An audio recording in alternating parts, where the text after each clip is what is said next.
Tunisia is trying to rejuvenate its economy after the Arab Spring prompted a huge outflow of foreign direct investment.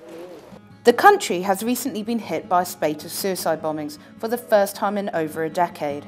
However, when we caught up with Tunisia's finance minister, he said that there was nothing to worry about, despite recent polls showing a marked rise in the population's fear over domestic terrorist attacks. No, in fact, Tunisian citizen is afraid because we never have faced such a problem before.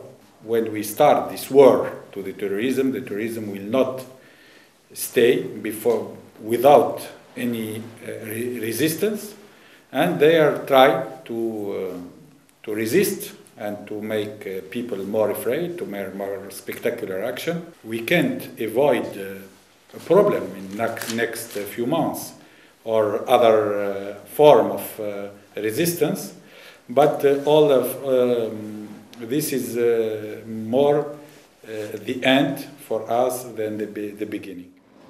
Following the Arab Spring, an interim government was placed into power. However, 2 years on, they're still there, and a rally is growing now behind me to voice their dissent over the incumbent government. Meanwhile, regardless of whether the government says that there's no signal that terrorist attacks are increasing, the country has seen a flight of tourism and foreign direct investment, as well as a slower economic growth rate and higher unemployment since the Arab Spring.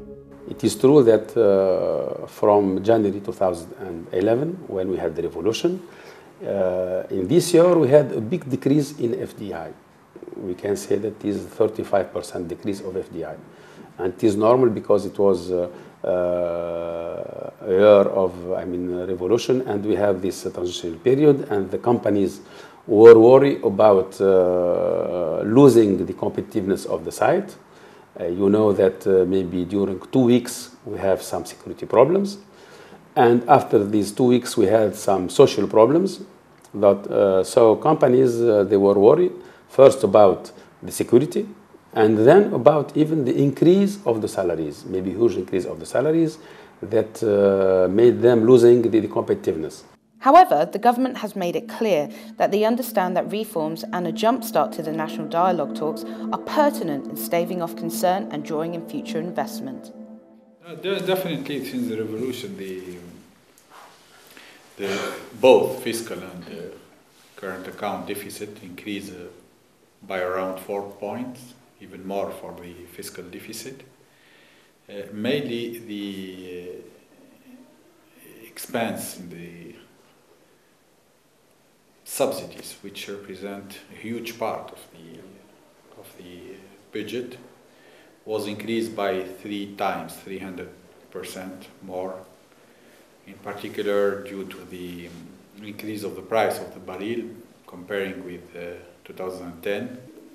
Our transition period is a quite particular situation, and we are working with the support of World Bank, with IMF, and with the European Union, and we have a program of measures of reforms, and we have also guarantee support for emission in the world market, United States or in Japan or even in Europe.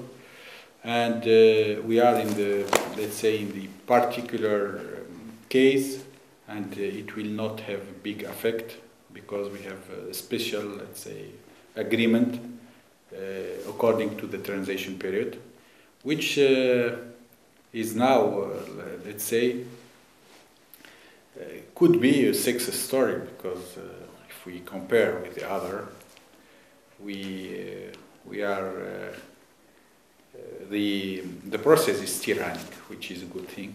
The process of the democratic transition is still running, even if there is sometimes some troubles, but nevertheless we already built a big part of the democratic institution. All the reforms are running, for even in the political institution and democratic institution, and also in the economic side. And we are now looking to define and to reach an agreement about the last step of the process, how we want to manage this last step to reach the next elections, legislation and the presidential elections, and the debate, the global debate, will find the solution in the next few days. In fact, we are quite convinced in that, because all the political parties are quite aware about the situation, and we hope that this first democratic transition period in Arabic Islamic world have at least one success story in Tunisia.